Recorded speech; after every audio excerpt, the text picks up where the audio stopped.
right. Well, every year, March is designated Women's History Month by presidential proclamation. The month is set aside to honor women's contributions in American history. Here to tell us all about that and what the Lexington Public Library has going on throughout the month in celebration is our good friend Ann Donworth from the Lexington Public Library System. Good to see you this morning. Good morning. What is with these women? So many things. What a good question. Excellent. That is a loaded question from where you sit this morning. Exactly right.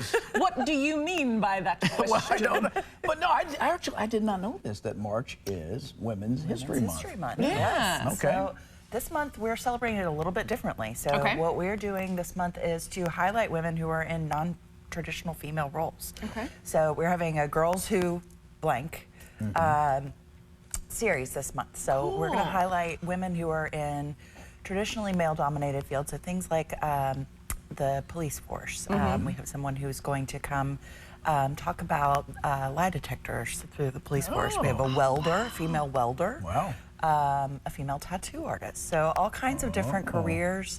Again, this is kind of part of our series where we're trying to teach kids and teens about different career paths, but in this way highlighting women who are doing things that people wouldn't expect. So it's a fun way to learn. It is a fun way to learn about that and learn different career paths, but it's also cool to hear the story of why did you choose to do something that you said was traditionally more, male-centered role, but now it's like, no, it can be for women too. It can be for everything. It's cool to hear those stories and women who have kind of leapt out and been like, no, I'm going to do this. But they talk about the challenges and the rewards. Exactly. Yeah. Exactly. Yeah. And that women really can do anything they want to do. It's just What do I know finding that? those opportunities. And then what's great about the library is you guys obviously have so much literature for each and every topic, no matter what people are wanting to know, but you always select during times like this, and you'll probably pick out things that really center on women's history and women throughout history that have made an impact. That's one of the really fun things. Our staff gets really creative with the displays too.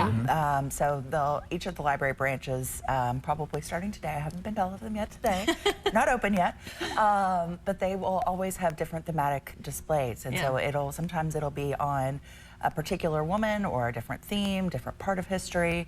We are also later this month having a show at our Farish Theater. It's a one-woman show about Rose Buckner. The Riveter? That is a different Riveter. Oh. This is why you need to pay attention during Women's History Month. I know. Well, this is a local story, but it was a woman who I believe it's in the early 20s, but married an Asian man, and that was one of the first interracial marriages here. Maybe it wasn't the 20s, but the idea You'll learn. We'll all learn. I clearly have not been to this play yet, but it's also written and performed by a Kentucky native as well. So should be lots of fun to see and learn some more unique Kentucky stories. You mentioned the staff does these thematic displays. We visited Cane Ridge Elementary in Bourbon County a couple of days ago, and the librarian there had decorated and done all these wonderful things. I mean, just transport you. Your staff gets to do that all the time, they're always creating, and that's got to be rewarding for those guys. It's a really great opportunity for them to have an outlet. Flex that creative muscle. Yeah. And it gets people looking at those displays and maybe seeking out a book that they would have been like, oh, I didn't even know this book A existed or was here at the library. Right, exactly. And they're going to read it and learn about whatever the topic is that time. And right now it is Women's History Month. And that's what they do so well there, because it pulls you in. So whether it's a visual stimuli or they just learn about it like through platforms what we have, it creates all this opportunity to learn new things. Absolutely, absolutely. And you do a great job, is what I'm saying. Well, thank you. You're killing it, Ann. Thank you. It's our whole team is, so it's great.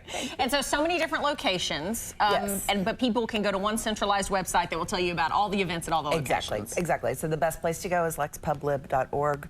Under our About Us, there's a calendar link, and that's really the best place to find all of the programs.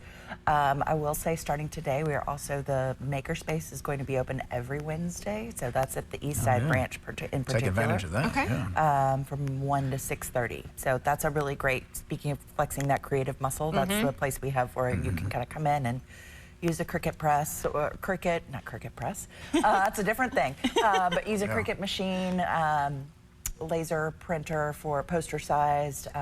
There's a tabletop kiln, but all of these different creative things to come and experiment. One of the most fun phrases in the world to say is lexpublib.org.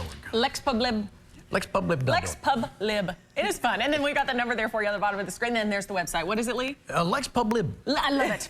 Okay, Ann, good to see you as always. Good Thank to you see so you. much. Thank you. Celebrate Women's History Month at the Lexington Public Library. Head to that website for more information. Stay with us. You're watching Good Day Kentucky. We'll be right back.